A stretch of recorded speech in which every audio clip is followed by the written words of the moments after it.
Hey everybody, this is a quick video in case you have an Asko brand washing machine and you're getting an unbalance error on the screen. And as you might expect, this means that it's sensing that the load in the washing machine is unbalanced.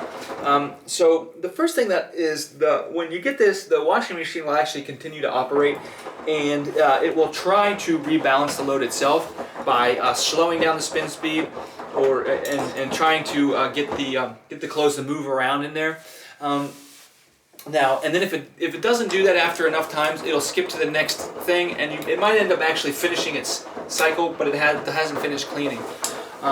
So what you want to do if you're having issues with unbalanced loads is just make sure you have balanced loads. So make sure you spread things out, and you'll generally get this when you're trying to wash like one thing, and that one thing is sitting on the side like a towel or like a rug or something like that, and it's just sitting on one time, and it can't get spread out because it's only one thing.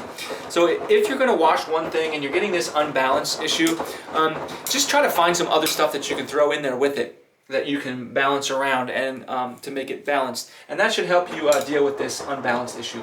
So anyways, hope this video helped you. Thanks a lot for watching. Have a great day.